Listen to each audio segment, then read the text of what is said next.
Ukraine की सेना ने मिसाइलों की मदद से रूस के कई टैंक को तबाह कर दिया। इसका एक वीडियो भी उसकी सेना की तरफ से जारी किया गया है। हालांकि ये वीडियो किस इलाके का है इसका पता नहीं चल पाया, लेकिन यूक्रेन की सेना ने जो वीडियो जारी किया उसमें रूस के कई टैंक यूक्रेन की मिसाइलों की मार से ध्वस्त होते नजर आए। वीडियो में दिखा कि वहां एक इलाके में खड़े रूसी टैंक पर यूक्रेन के एक सैनिक ने पहले निशाना लगाया। इस दौरान टैंक के आसपास कुछ लोग भी नजर आए। जैसे ही निशाना ठीक लगा, मिसाइल छोड़ दी गई और उसके टैंक से टकराते ही वहां एक तेज धमाका हुआ। इसी तरह रूस के एक दूसरे टैंक को भी यूक्रेन की सेना ने मिसाइल से ढेर कर दिया। यही नहीं, यूक्रेन के रूस के एक हेलीकॉप्टर को भी मार गिराने का दावा किया गया है और उसका एक वीडियो भी वहां की सेना की तरफ से जारी किया गया, जिसमें रूस का एक लड़ाकू हेलीकॉप्टर एक खेत में गिरा दिखाई दिया। जमीन पर गिरे हेलीकॉप्टर की हालत ऐसी दिखी जैसे कि वो मजबूत लोहे की नहीं बल्कि कागज से बना हो। जिसमें रूस का एक लड़ाकू हेलीकॉप्टर एक खेत में गिरा दिखाई दिया। जमीन पर गिरे हेलीकॉप्टर की हालत ऐसी दिखी जैसे कि वो मजबूत लोहे से नहीं बल्कि कागज से बना हो। उसके एक एक हिस्से के परखच्चे उड़े नजर आए। वीडियो बना रहा यूक्रेन का सैनिक जब उसके आगे की तरफ पहुंचा तो वहां आग लगी दिखी। रूस के लड़ाकू हेलीकॉप्टर का वो हिस्सा तो और भी बुरी तरह टूटा हुआ नजर आया। वहीं जंग के 13वें दिन रूस की सेना ने कीव और खार्किव के बाद अब यूक्रेन के सुमे शहर पर भीषण बमबारी की। आरोप है कि रूस की एयरफोर्स ने वहां 500 किलो का एक भारी भरकम बम गिराया, जिसने सुमे शहर में भारी तबाही मचाई। इस हवाई हमले की सूचना मिलते ही फायर ब्रिगेड और राहत टीमों ने शहर के अलग अलग इलाकों में रेस्क्यू ऑपरेशन चलाया। आरोप है कि रूस की फौज ने रात में हवाई हमलों के जरिए शहर के रिहायशी इलाकों को टारगेट किया, जिसकी वजह से वहां की ज्यादातर इमारतें खंडहर में तब्दील हो गईं, जबकि कुछ इमारतें आग की भीषण लपटों में घिरी नजर आईं। राहत के काम में लगे लोगों ने इन इमारतों के मलबे में फंसे लोगों को बचाने के लिए पूरी ताकत झोंक दी, मगर कड़ाके की ठंड और अंधेरे की वजह से इनको बचाव के काम में मुश्किलों का सामना करना पड़ा। हालांकि राहत टीमों ने हार नहीं मानी और टॉर्च की रोशनी में ही घायलों को मलबे से निकालकर अस्पताल पहुंचाया, जिनमें कुछ की हालत गंभीर बताई गई, जबकि 20 से ज्यादा लोग रूस के हवाई हमले में मारे गए। यूक्रेन का यह सुमे शहर राजधानी कीव से करीब 350 किलोमीटर दूर है, जिस पर रूस की एयरफोर्स जंग के 13वें दिन कहर बनकर टूट पड़ी और वहां भारी तबाही मचाई। इन हमलों में लोगों की जान तो गई ही, उनकी गृहस्थी भी तहस नहस हो गई। कहीं मकानों की पार्किंग में खड़ी कारें कबाड़ में तब्दील हो गईं, तो कहीं इमारतों के अंदर रखी चीजें आग में जलकर राख हो गईं। सुमे शहर के एक इलाके से जो तस्वीर सामने आई उसमें दिखा कि बचाव के काम में जुटे लोगों ने वहां घूम घूम कर मलबे में फंसे लोगों की तलाश की। हालांकि खबर है कि रूसी सेना की इस कार्रवाई से पहले ही शहर के ज्यादातर रिहायशी इलाकों को खाली करा लिया गया था। यूक्रेन युद्ध के बीच एक और बड़ी खबर। अमेरिकी रक्षा मंत्रालय पेंटागन ने दावा किया कि यूक्रेन में जारी जंग में अब तक रूस के 2 से 4 हजार सैनिक मारे जा चुके हैं, जबकि यूक्रेन के राष्ट्रपति दावा कर चुके हैं कि 13 दिनों की जंग में रूस के 12,000 सैनिक मारे गए।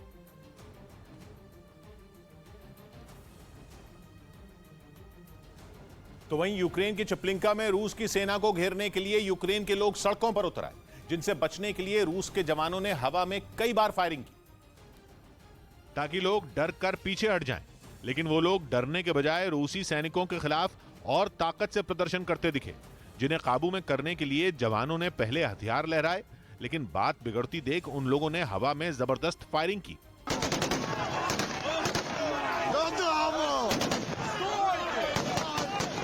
हालांकि प्रदर्शनकारियों की हिम्मत ने जवाब नहीं दिया और इसके बाद भी वो टस से मस नहीं हुए।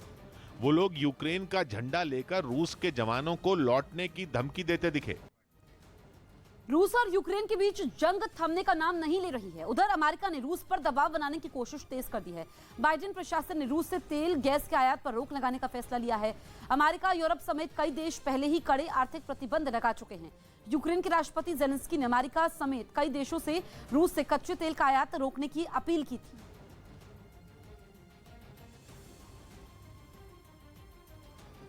Since Putin began his military buildup on Ukrainian borders, just since then, the price of the gas at the pump in America went up 75 cents.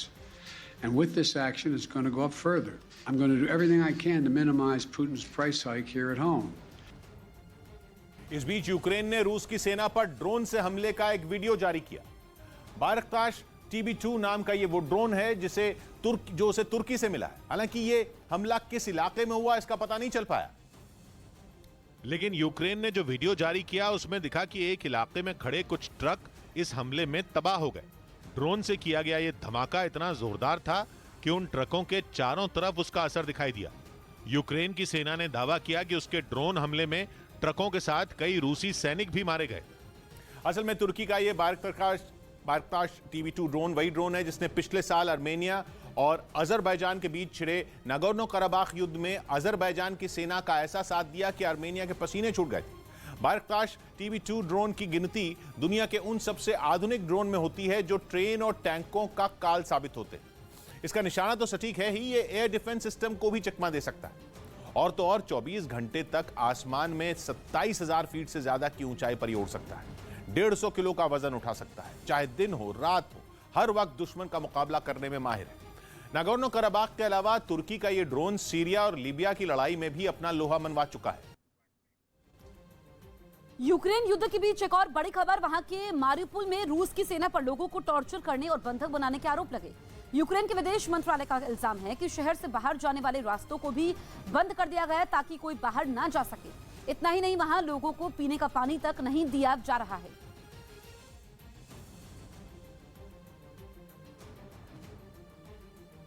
उधर जंग के बीच अमेरिका ने रूस पर आरोप लगाया कि उसने यूक्रेन में लंबी दूरी की मिसाइलों का इस्तेमाल किया जिससे जबरदस्त तबाही हुई और बहुत लोग मारे गए। यूक्रेन में युद्ध के बाद अमेरिका और रूस के बीच की खटास बढ़ चुकी है। और अब तो अमेरिका ने यह आरोप भी लगा दिया कि रूस ने यूक्रेन में हताश होकर लंबी दूरी की मिसाइलें चलानी शुरू कर दी हैं। They continue to rely now more on what we would call long-range fires. So this is bombardment, missile strikes, long-range artillery into city centers. अमेरिकी रक्षा विभाग की ओर से यह मुद्दा उठाने के लिए बाकायदा प्रेस कॉन्फ्रेंस की गई, जिसमें पेंटागन के प्रवक्ता जॉन किर्बी ने दावा किया कि रूस की सेना पस्त हो चुकी है और पिछले कुछ दिनों में उसे कुछ हासिल नहीं हुआ। उन्होंने इसी का हवाला देकर लंबी दूरी की मिसाइलों वाली बात की। When you're relying more on long-range fires, you're going to cause more damage, and you're going to kill more people and injure more people. इतना ही नहीं, लगे हाथ उन्होंने पुतिन को जंग छोड़ने की सलाह भी दे डाली। Putin still has a choice here, not to escalate, not to be more aggressive in the use of these long-range fires and in his capabilities, but to find a diplomatic path forward. रूस और Ukraine के बीच 3 बार बात हो चुकी है, लेकिन जंग नहीं रुकी। उल्टा कीव से खार्किव तक खाक हो गए, क्योंकि रूस ने उन पर दिन रात बमबारी की। इस बीच तरह तरह के दावे किए गए, जिनमें कई दावे अमेरिका ने किए और रूस पर आरोप लगाया कि जंग शुरू होने के बाद वो यूक्रेन पर 500 से ज्यादा मिसाइलें दाग चुका है। पेंटागन की ओर से कुछ दिन पहले यह दावा भी किया गया था कि रूस रोजाना यूक्रेन पर 70 मिसाइलें बरसा रहा है, जिनमें कुछ तो बहुत ज्यादा घातक है। आरोप है कि यूक्रेन के खिलाफ रूस क्रूज मिसाइलों का इस्तेमाल भी कर रहा है। दावा किया जा रहा है कि युद्ध में रूस ने 3M54 कैलिबर मिसाइल इस्तेमाल की। इस मिसाइल की लंबाई 6 से 9 मीटर और वजन करीब 150 से 250 किलोग्राम होता है, जो 400 से 500 किलो विस्फोटक लेकर चलती। यही नहीं, एक और खतरनाक बात यह कि इस मिसाइल की रेंज 220 किलोमीटर से 4,500 किलोमीटर होती है। मतलब यह कि मिसाइल जहां चलेगी वहां हाहाकार मच जाएगा। एक और रूस पर यूक्रेन में खून खराबा करने और आम लोगों पर बम बरसाने का आरोप लगा, वहीं दूसरी ओर यूक्रेन भी पीछे नहीं रहा और उसने भी रूस की सेना को कांटे की टक्कर देने का दावा किया। इस युद्ध में न जेलेंस्की झुके और न पुतिन पीछे हटे। रूस की सेना आसमान से बम बरसाती रही तो यूक्रेन के सैनिक जमीन पर लोहा लेते रहे। इस बीच युद्ध के 13वें दिन यूक्रेन की ओर से कुछ आंकड़े भी जारी किए गए और दावा किया गया कि यूक्रेन ने रूस के करीब 12,000 सैनिकों को मार गिराया है। यूक्रेन का यह दावा बड़ा है, या यूं कहें कि बहुत बड़ा, क्योंकि रूस की सेना के आगे यूक्रेन की आर्मी कहीं नहीं टिकती। यूक्रेन के राष्ट्रपति जेलेंस्की की अपील के बाद ब्रिटेन भी रूस से तेल के आयात को बंद करेगा। साल के अंत तक रूस से तेल की निर्भरता खत्म करने का फैसला लिया है। पीएम बोरिस जॉनसन ने ट्वीट करके कहा कि रूस के हमले को बंद करने की ब्रिटेन पूरी कोशिश करेगा। साथ ही यूक्रेन को एक बार फिर संप्रभु राष्ट्र बनाने के लिए हर संभव प्रयास करेंगे। दरअसल हाउस ऑफ कॉमन्स को वर्चुअल तरीके से जेलेंस्की ने संबोधित किया था, जिसके बाद ब्रिटिश पीएम बोरिस जॉनसन ने यह ट्वीट किया। इस बीच यूक्रेन के खार्किव में रूस का हमला और तेज हो गया, जिसके बाद हुई जोरदार बमबारी में कई रिहायशी इमारतें पूरी तरह ध्वस्त हो गई। जिसका एक और वीडियो सामने आया जिसमें ये 5 मंजिला इमारत पूरी तरह से तबाह दिखी। खार्किव पर रूसी सैनिकों की बमबारी के बाद पूरा शहर मानो खंडहर में बदल गया हो। लगातार गोलीबारी में कई बिल्डिंग ध्वस्त हो गईं तो कई झुक गईं। ताबड़तोड़ हमले में शहर के कई लोग घायल हो गए, जिनको अस्पताल में भर्ती कराया गया। Четверки лежит, четверки кое-как спаслись. Сейчас она там, я здесь. Пытаюсь что-то наведать. यूक्रेन के खार्किव का हाल ऐसा हो गया जैसे किसी हॉलीवुड फिल्म में बमबारी के बाद तबाही का सीन हो। खार्किव के कई इलाके पूरी तरह बर्बाद हो चुके हैं। जली हुई कारों को देखकर अंदाजा लगाया जा सकता है कि रूस के हमले कितने जोरदार रहे होंगे। इस बीच यूक्रेन के मारिउपोल में रूस की सेना पर लोगों को टॉर्चर करने और बंधक बनाने के आरोप लगे। यूक्रेन के विदेश मंत्रालय ने इल्जाम लगाया कि शहर से बाहर जाने वाले रास्तों को बंद किया गया ताकि कोई वहां से जा ना सके, जिसके बाद वहां फंसे लोगों के हालात दिन बीतने के साथ ही और बदतर होते जा रहे हैं। रूस के हमले से बर्बाद हुए मारिउपोल में खाने के सामान की भारी किल्लत हो गई। पीने का पानी भी मुश्किल से मिल रहा है।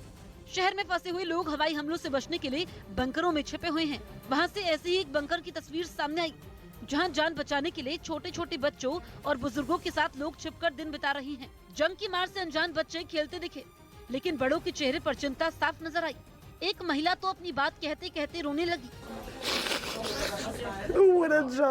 बताया गया कि 4 लाख से ज्यादा की आबादी वाले शहर में रूस के हमले के बाद आधे लोग ही बचे। बाकियों ने सुरक्षित ठिकानों की तलाश में शहर छोड़ दिया।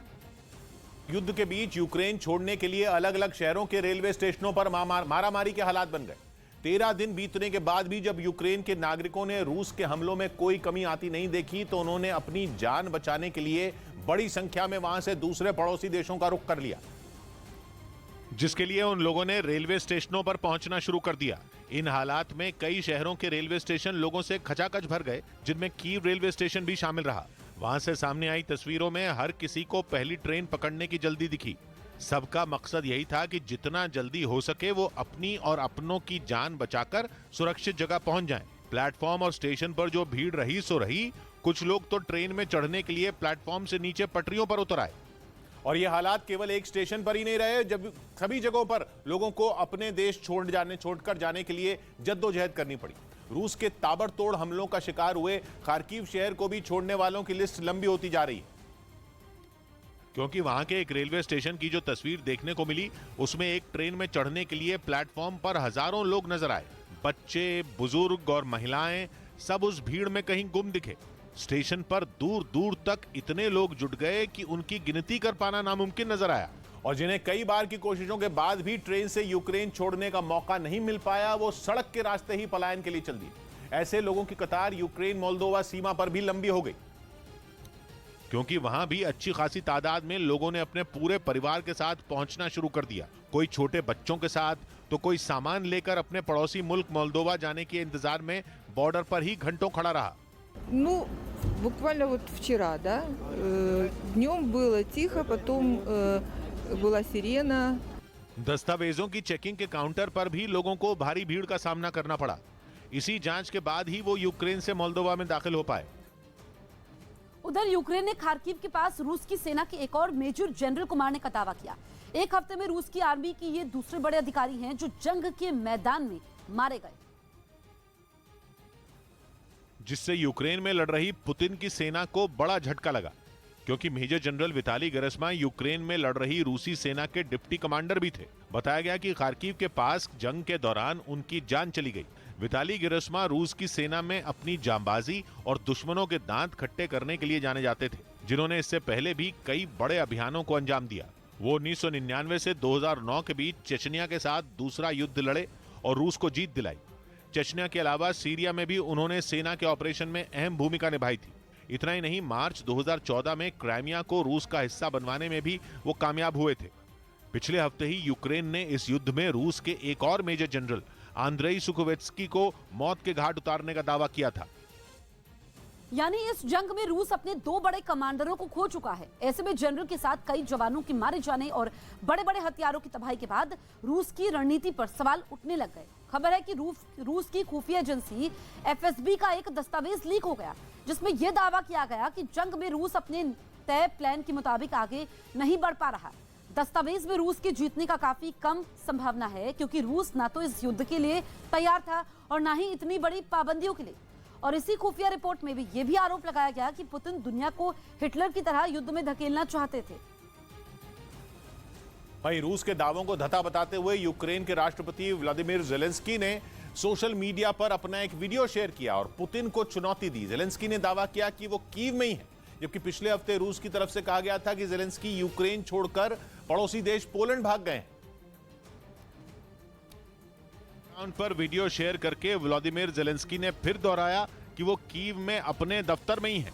यहां तक कि उन्होंने अपनी पोस्ट में कीव का अपना पता भी लिख दिया। ज़ेलेंस्की ने दो टूक कहा कि वो कहीं छिप नहीं रहे और न ही वो किसी से डरते हैं। यही बात उन्होंने अपने संबोधन में भी दोहराई। Залишаюсь у Києві, на Банковій, не ховаючись і нікого не боюсь, стільки, скільки. वीडियो में व्लादिमीर ज़ेलेंस्की आत्मविश्वास से भरे दिखे। उन्होंने भरोसा जताया कि यूक्रेन इस जंग को जीत कर निकलेगा। वीडियो से साफ हो गया कि वो पुराना नहीं है, क्योंकि उसमें ज़ेलेंस्की बार-बार जंग के 12वें दिन का जिक्र करते दिखे। तो वहीं यूक्रेन पर रूस की बमबारी और ज्यादा तेज हो गई। इस बमबारी में यूक्रेन का एक एयर डिफेंस सिस्टम जलकर राख हो गया, जिसके सामने आए वीडियो में S-300 एयर डिफेंस सिस्टम आग की लपटों में घिरा दिखा, जबकि उससे उठने वाला धुआं पूरे इलाके में फैल गया। इस दौरान वहां से गुजर रहे एक आदमी ने अपनी कार के अंदर से ही इसका वीडियो बनाया। जवाब में यूक्रेन भी अब तक कई वीडियो जारी कर रूस को भारी नुकसान पहुंचाने के सबूत पेश कर चुका है। वहीं युद्ध के बीच रूस की सेना से लड़ने के लिए यूक्रेन के आम लोगों ने हथियार चलाने की ट्रेनिंग लेनी शुरू कर दी, ताकि जरूरत पड़ने पर वो भी जंग लड़ सकें। कई शहरों में तो रूस के हमले के बाद आम लोग युद्ध के मैदान में कूद भी चुके हैं और अब दूसरे शहरों में भी इसकी तैयारी शुरू हो गई। लवीव उन्हीं में एक है, जहां आम लोगों ने हाथों में हथियार पकड़ लिए। लीव का एक थिएटर तो अब ट्रेनिंग सेंटर बन चुका है, जहां लोग AK-47 राइफल चलाना और हैंड ग्रेनेड फेंकना सीख रहे हैं। उन्हें हथियारों की ट्रेनिंग सेना के लोग ही दे रहे हैं। यूक्रेन को मालूम है कि उसकी सेना रूस के आगे बौनी साबित हो रही है, इसीलिए उसके सैनिक आम लोगों की एक अलग सेना बना रहे हैं, ताकि रूस को हर मोर्चे पर मात दी जा सके। This situation now in Ukraine, we had enough military soldier, but no one knows what will be tomorrow. Lviv के इस थिएटर में अंदर युद्ध की तैयारी हो रही थी, तो बाहर थिएटर को इस तरह पैक कर दिया गया कि परिंदा भी पर न मार पाए, क्योंकि किसी को नहीं मालूम कि रूस की सेना कब और कहां से आ जाएगी। यही वजह रही कि आम लोग दिन रात एक करके हथियार चलाना सीख रहे हैं। लवीव के इस थिएटर के अलावा वहां की कई और जगहों से भी ऐसी ही तस्वीरें आई, जिनमें महिलाएं, पुरुष और बच्चे सभी जी जान से हथियार चलाना सीखते दिखे। सेना के लोगों ने उन्हें छोटी सी पिस्तौल से लेकर राइफल चलाने तक की ट्रेनिंग दी। उन्होंने उन्हें शुरू से सिखाया, जैसे कि पहले पिस्तौल में बुलेट लोड करना और फिर सही निशाना लगाना। लवीव में ये ट्रेनिंग लेने एक माँ बेटी की जोड़ी भी पहुंची। Ми хочемо навчитися подивитися, як користуватися зброєю, щоб захистити. ये सेंटर लवीव के पश्चिमी हिस्से में चल रहा है, जहां करीब 24 गांवों के लोग पहुंचे, जिनमें 1000 से ज्यादा लोग हथियार चलाना सीख चुके हैं। ये लोग यूक्रेन के बाकी हिस्से के लोगों की तरह पश्चिमी देशों से नाराज नजर आए। उन्होंने बातों से जाहिर कर दिया कि उनका अब उन देशों से भरोसा उठ चुका है जो युद्ध से पहले झूठे वादे करते थे। I'm also angry at the world. Yes, they do provide weapons, but not enough. युद्ध शुरू होने के बाद यूक्रेन के कई हिस्सों से लोग लवीव पहुंचने लगे और उन्होंने वहां शरण ली, क्योंकि ये पोलैंड की सीमा के नजदीक है और देश छोड़कर जाने वाले लोगों के लिए ये शहर एक ठिकाना बन गया। लवीव पश्चिमी यूक्रेन का सबसे बड़ा शहर है और यूक्रेन का 7वां सबसे बड़ा शहर है, जहां की आबादी 7 लाख से ज्यादा है। ये पोलैंड की सीमा के नजदीक है। लवीव और पोलैंड की सीमा के बीच की दूरी करीब 80 किलोमीटर है। यही वजह रही कि जंग के बाद पोलैंड जाने वाले लोगों का वहां जमावड़ा लग गया। यह शहर यूक्रेन के प्रमुख सांस्कृतिक केंद्रों में एक है और अब तक वहां कीव और खार्किव जैसी तबाही नहीं हुई है। इस बीच रूस के साथ पिछले 14 दिनों से जंग लड़ रहे यूक्रेन के राष्ट्रपति व्लादिमीर ज़ेलेंस्की ने उसे आतंकी देश घोषित करने की मांग की। उन्होंने वीडियो कॉन्फ्रेंसिंग के जरिए ब्रिटेन की संसद में भाषण दिया और वहां उन्होंने ब्रिटेन के पीएम बोरिस जॉनसन से रूस पर प्रतिबंध और कड़े करने की अपील की। ज़ेलेंस्की ने रूस को एक आतंकी देश घोषित करने की मांग के साथ ही ये भी साफ कर दिया कि वो पुतिन के आगे कभी नहीं झुकेंगे। І не програємо. Ми підемо до кінця. Ми будемо боротися на морях. Будемо битися в повітрі. इससे पहले जैसे ही ब्रिटेन की संसद में ज़ेलेंस्की का नाम पुकारा गया, वहां मौजूद सभी लोग खड़े हो गए। ज़ेलेंस्की के सम्मान में खड़े हुए सांसदों ने देर तक तालियां बजाई। ब्रिटेन की संसद में दिए अपने भाषण में ज़ेलेंस्की ने यूक्रेन के ऊपर नो फ्लाई जोन घोषित नहीं करने का भी जिक्र किया और इसके लिए उन्होंने फिर से नेटो पर निशाना साधा। ज़ेलेंस्की ने दावा किया कि नेटो के सदस्य देश साथ मिलकर काम नहीं कर रहे। हालांकि उन्होंने ब्रिटेन के पीएम बोरिस जॉनसन की तारीफ की, जिसके बाद बोरिस जॉनसन ने भी ब्रिटेन की संसद में दिए गए ज़ेलेंस्की के भाषण को ऐतिहासिक बता दिया। बोरिस जॉनसन ने ज़ेलेंस्की को यह भरोसा भी दिलाया कि रूस के साथ इस जंग में वो हमेशा यूक्रेन के साथ खड़े होंगे, लेकिन यूक्रेन के ऊपर नो फ्लाई जोन घोषित करने की मांग से उन्होंने किनारा कर लिया। बोरिस जॉनसन ने ऐसा करने पर युद्ध और भड़कने की बात कही, जिसके बाद बोरिस जॉनसन ने भी ब्रिटेन की संसद में दिए गए ज़ेलेंस्की के भाषण को ऐतिहासिक बता दिया। President Volodymyr Zelensky is standing firm for democracy and for freedom. Boris Johnson ने ज़ेलेंस्की को यह भी भरोसा दिलाया कि रूस के साथ इस जंग में वो हमेशा यूक्रेन के साथ खड़े रहेंगे, लेकिन यूक्रेन के ऊपर नो फ्लाई जोन घोषित करने की मांग से उन्होंने किनारा कर लिया। बोरिस जॉनसन ने ऐसा करने पर युद्ध और भड़कने की बात कही। वहीं युद्ध के बीच रूस की सेना से लड़ने के लिए यूक्रेन के आम लोगों ने हथियार चलाने की ट्रेनिंग लेनी शुरू कर दी ताकि जरूरत पड़ने पर वो भी जंग लड़ सकें। कई शहरों में तो रूस के हमले के बाद आम लोग युद्ध के मैदान में कूद भी चुके हैं और अब दूसरे शहरों में भी इसकी तैयारी शुरू हो गई। लवीव उन्हीं में एक है जहां आम लोगों ने हाथों में हथियार पकड़ लिए। लीव का एक थिएटर तो अब ट्रेनिंग सेंटर बन चुका है जहां लोग AK-47 राइफल चलाना और हैंड ग्रेनेड फेंकना सीख रहे हैं। उन्हें हथियारों की ट्रेनिंग सेना के लोग ही दे रहे हैं। यूक्रेन को मालूम है कि उसकी सेना रूस के आगे बौनी साबित हो रही है, इसीलिए उसके सैनिक आम लोगों की एक अलग सेना बना रहे हैं ताकि रूस को हर मोर्चे पर मात दी जा सके। This situation now in Ukraine, we had enough military soldier, but no one knows what will be tomorrow. Lviv के इस थिएटर में अंदर युद्ध की तैयारी हो रही थी तो बाहर थिएटर को इस तरह पैक कर दिया गया कि परिंदा भी पर न मार पाए, क्योंकि किसी को नहीं मालूम कि रूस की सेना कब और कहां से आ जाएगी। यही वजह रही कि आम लोग दिन रात एक करके हथियार चलाना सीख रहे हैं। लवीव के इस थिएटर के अलावा वहां की कई और जगहों से भी ऐसी ही तस्वीरें आई, जिनमें महिलाएं, पुरुष और बच्चे सभी जी जान से हथियार चलाना सीखते दिखे। सेना के लोगों ने उन्हें छोटी सी पिस्तौल से लेकर राइफल चलाने तक की ट्रेनिंग दी। उन्होंने उन्हें शुरू से सिखाया, जैसे कि पहले पिस्तौल में बुलेट लोड करना और फिर सही निशाना लगाना। लवीव में ये ट्रेनिंग लेने एक माँ बेटी की जोड़ी भी पहुंची। Ми хочемо навчитися подивитися, як користуватися зброєю, щоб захистити. ये सेंटर लवीव के पश्चिमी हिस्से में चल रहा है जहां करीब 24 गांवों के लोग पहुंचे, जिनमें 1000 से ज्यादा लोग हथियार चलाना सीख चुके हैं। ये लोग यूक्रेन के बाकी हिस्से के लोगों की तरह पश्चिमी देशों से नाराज नजर आए। उन्होंने बातों से जाहिर कर दिया कि उनका अब उन देशों से भरोसा उठ चुका है जो युद्ध से पहले झूठे वादे करते थे। I'm also angry at the world. Yes, they do provide weapons, but not enough. युद्ध शुरू होने के बाद यूक्रेन के कई हिस्सों से लोग लवीव पहुंचने लगे और उन्होंने वहां शरण ली, क्योंकि ये पोलैंड की सीमा के नजदीक है और देश छोड़कर जाने वाले लोगों के लिए ये शहर एक ठिकाना बन गया। लवीव पश्चिमी यूक्रेन का सबसे बड़ा शहर है और यूक्रेन का 7वां सबसे बड़ा शहर है, जहां की आबादी 7 लाख से ज्यादा है। ये पोलैंड की सीमा के नजदीक है। लवीव और पोलैंड की सीमा के बीच की दूरी करीब 80 किलोमीटर है। यही वजह रही कि जंग के बाद पोलैंड जाने वाले लोगों का वहां जमावड़ा लग गया। यह शहर यूक्रेन के प्रमुख सांस्कृतिक केंद्रों में एक है और अब तक वहां कीव और खार्किव जैसी तबाही नहीं हुई।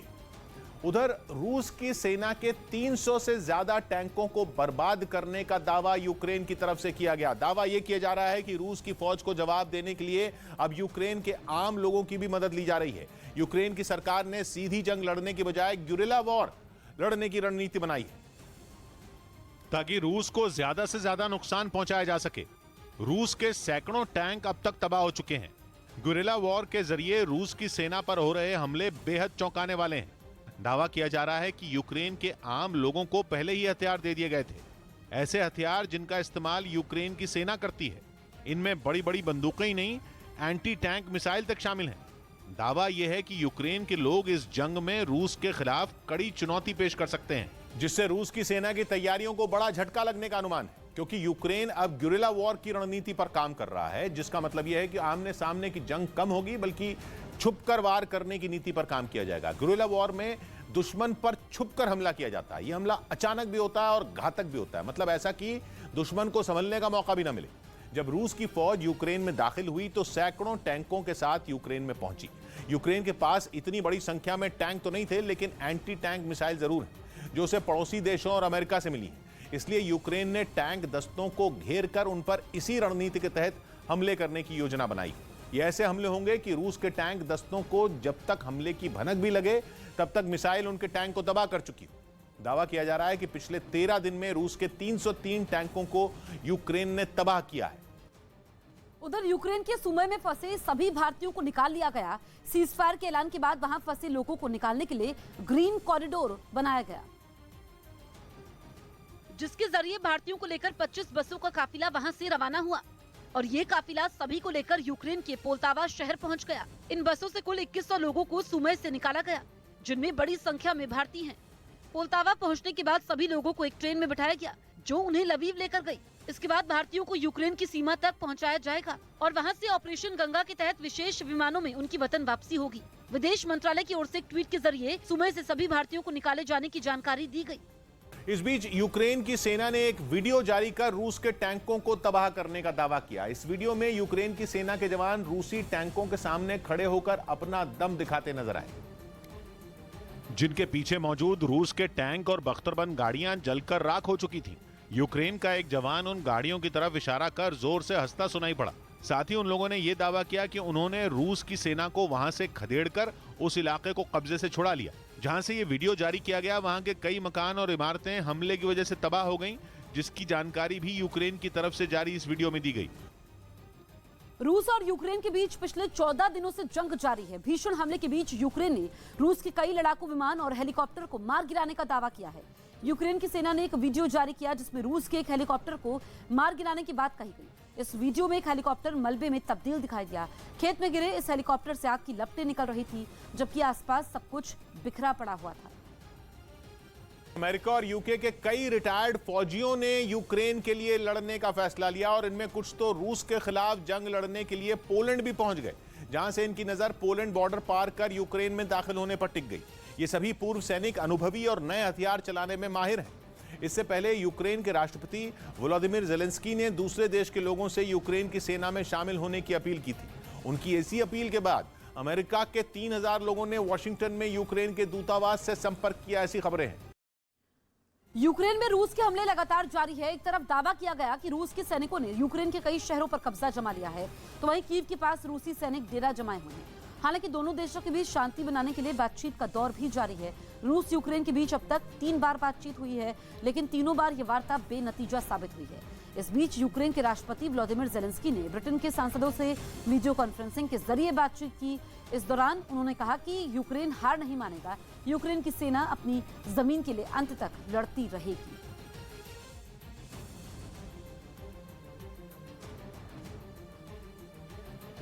І не програємо. Ми підемо до кінця, ми будемо боротися на морях, будемо битися в повітрі, якою не була ціна. Ми будемо битися в лісах. वहीं रूस पर लगी आर्थिक पाबंदियों और धमकी का असर फिर बातचीत में नजर नहीं आया और पुतिन सरकार ने अपना कड़ा रुख जाहिर कर दिया। इसी की एक झलक बेलारूस में भी दिखाई दी, जहां रूस और यूक्रेन के बीच तीसरे दौर की बातचीत हुई, लेकिन ये बातचीत भी बेनतीजा रही। यूक्रेन के मीडिया ने दावा किया कि इसी बातचीत में रूस ने तुरंत युद्ध रोकने के लिए 4 शर्तें रख दी। हालांकि यूक्रेन ने ये शर्तें नहीं मानी, तो रूस भी टस से मस नहीं हुआ। Скажу честно, что наше ожидание от переговоров. इस बातचीत में रूस ने जो 4 शर्तें रखी, उनमें सबसे पहली मांग ये थी कि यूक्रेन अपने संविधान में बदलाव करे।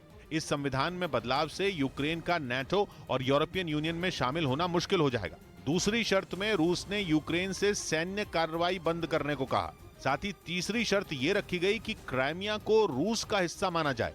ये वही क्राइमिया है जिसे 2014 में रूस ने यूक्रेन से अपने कब्जे में ले लिया था। इसके अलावा रूस की तरफ से लुहान्स्क और डोनेट्स्क को अलग देश के रूप में मान्यता देने की चौथी शर्त भी रखी गई, जिन्हें पिछले महीने रूस ने यूक्रेन से अलग देश घोषित कर दिया था। लेकिन बातचीत सिर्फ यूक्रेन और रूस के बीच ही नहीं हुई, बल्कि दूसरे देश भी पुतिन को मनाने में लगातार जुटे हुए हैं, जिसके लिए ज़ेलेंस्की ने पिछले 3 दिनों में दुनिया के 3 बड़े नेताओं से गुहार लगाई। यूक्रेन के राष्ट्रपति ने इजरायल के प्रधानमंत्री को फोन लगाया और रूस को मनाने की अपील की। इसी बातचीत के बाद इजरायल के प्रधानमंत्री खुद रूस की राजधानी मॉस्को पहुंचे और मध्यस्थता की पेशकश की। इसके अलावा ज़ेलेंस्की ने तुर्की और फ्रांस के राष्ट्रपति से भी बात की और इन दोनों देशों के नेताओं ने भी पुतिन से फोन पर यह मुद्दा उठाया। लेकिन पुतिन ने साफ किया कि अगर यूक्रेन शर्तें मान ले तभी हमले रुकेंगे। रूस की तरफ से जारी भीषण हमले का यूक्रेन की सेना भी मुंहतोड़ जवाब देने में जुटी हुई है। युद्ध के समय यूक्रेन की सेना ने रूस के कई लड़ाकू विमान, हेलीकॉप्टर और टैंक को मार गिराने का दावा किया है, तो वहीं कई इलाकों में यूक्रेन की सेना ने रूसी सैनिकों को सरेंडर करने पर मजबूर कर दिया। कुछ ऐसी ही तस्वीर यूक्रेन के निकोलेव इलाके से सामने आई। वहां यूक्रेन की सेना ने रूस के कुछ जवानों को पकड़ लिया, जिसके बाद ये जवान अपना हाथ ऊपर किए जाते हुए दिखाई दिए। उधर रूस के खिलाफ मुकाबले में नाटो का खुला समर्थन न मिलने पर यूक्रेन के राष्ट्रपति व्लादिमीर ज़ेलेंस्की फिर भड़क गए। वो पहले ही यूक्रेन के ऊपर नो फ्लाई जोन घोषित करने की वजह से नाराज थे और अब उन्होंने गुस्से में यह दावा कर दिया कि यूक्रेन को नाटो में शामिल होने में जरा भी दिलचस्पी नहीं है। साथ ही उन्होंने आरोप लगाया कि रूस के साथ टकराव के डर से नाटो यूक्रेन को स्वीकार करने के लिए तैयार नहीं दिख रहा। उनकी इस नाराजगी के बीच अमेरिका ने खुलकर यूक्रेन का साथ न दे पाने की वजह बताई और साफ कर दिया कि नाटो सिर्फ अपने सदस्य देशों के लिए ही युद्ध के मैदान में उतर सकता है। We and our NATO allies are prepared to meet any threat coming in our direction from wherever it comes. असल में नाटो की जिस सदस्यता पर ज़ेलेंस्की ने दिलचस्पी खत्म होने की बात कही, वही रूस के यूक्रेन पर हमले की सबसे बड़ी वजहों में एक है। रूस और यूक्रेन के बीच का युद्ध थमने का नाम नहीं ले रहा है। 14वें दिन भी रूसी सेना लगातार यूक्रेन पर हमलावर है। रूस के निशाने पर यूक्रेन के कई शहर हैं। इस बीच रूस के रक्षा मंत्रालय ने एक वीडियो जारी किया। इस वीडियो में रूस के टैंक युद्ध में शामिल होने के लिए आगे बढ़ते हुए दिखाई दिए। काफिले में शामिल सभी टैंकों पर रूसी जवान भी तैनात नजर आए। दूसरी तरफ यूक्रेन के राष्ट्रपति व्लादिमीर ज़ेलेंस्की पर अब तक कई बार हमले हो चुके हैं। माना जा रहा है कि रूस की फौज को ज़ेलेंस्की के खात्मे का आदेश दिया गया है, लेकिन अमेरिका के एक अधिकारी ने एक टीवी इंटरव्यू में इशारा कर दिया कि ज़ेलेंस्की की हत्या के बाद का प्लान भी पहले ही तैयार किया जा चुका है, जिसका सीधा मतलब यह है कि अगर ज़ेलेंस्की की हत्या भी हो गई तो भी यूक्रेन रूस के आगे नहीं झुकेगा। हालांकि अमेरिका ने इस पर खुलकर कोई बात नहीं की, लेकिन इतना जरूर बता दिया कि इसके लिए पहले से प्लान तैयार किया जा चुका है। दावा है कि अब तक 3 बार ज़ेलेंस्की पर हमले हो चुके हैं, लेकिन तीनों बार वो मौत को चकमा देने में कामयाब हो गए। यूक्रेन का संविधान कहता है कि अगर राष्ट्रपति की हत्या हो जाए तो उनके पद पर वहां की संसद के स्पीकर को बिठाया जाएगा। मतलब यह कि अगर ज़ेलेंस्की की हत्या हुई तो यूक्रेन की संसद के मौजूदा स्पीकर रुस्लान राष्ट्रपति का पद संभालेंगे। यूक्रेन की राजनीति में फिलहाल 2 ही धड़े हैं, एक रूस का समर्थक और दूसरा रूस का विरोधी। पुतिन चाहते हैं कि वो अपने इशारों पर चलने वाली सरकार यूक्रेन में बना दे ताकि यूक्रेन कभी भी नाटो का हिस्सा न बने। यूक्रेन की संसद के मौजूदा स्पीकर रुस्लान भी रूस के विरोधी हैं और ज़ेलेंस्की के समर्थक हैं। मतलब यह कि अगर ज़ेलेंस्की के बाद रुस्लान के हाथ में यूक्रेन की सत्ता आई, तब भी यूक्रेन रूस के आगे झुकने वाला नहीं है। रूस यूक्रेन में जारी जंग के बीच बड़ी खबर आ रही है। रूस ने आज भी सीज फायर का ऐलान किया है। इस दौरान युद्ध में फंसे लोगों को निकालने के लिए ह्यूमन कॉरिडोर बनाया जाएगा। रूस के रक्षा मंत्रालय ने बयान जारी करके सीज फायर का ऐलान किया। एक दिन पहले भी रूस ने सीज फायर किया था, जिसके बाद यूक्रेन के सुमी और कीव से कई लोगों को बाहर निकाला गया था, लेकिन कल मारिउपोल से लोगों को बाहर नहीं निकाला जा सका था। तो युद्ध के बीच सीज फायर का ऐलान किया है। जो लोग फंसे हुए हैं उनको बाहर निकाला जाएगा। बड़ी खबर इस वक्त की हम आपको बता रहे हैं। रूस ने आज भी सीज फायर का ऐलान किया है। इस दौरान युद्ध में फंसे लोगों को निकालने के लिए ह्यूमन कॉरिडोर बनाया जाएगा। रूस के रक्षा मंत्रालय ने बयान जारी करके सीज फायर का ऐलान किया है। एक दिन पहले भी रूस ने सीज फायर किया था, जिसके बाद यूक्रेन के सुमी और कीव से कई लोगों को बाहर निकाला गया था, लेकिन कल मारिउपोल से लोगों को बाहर नहीं निकाला जा सका था।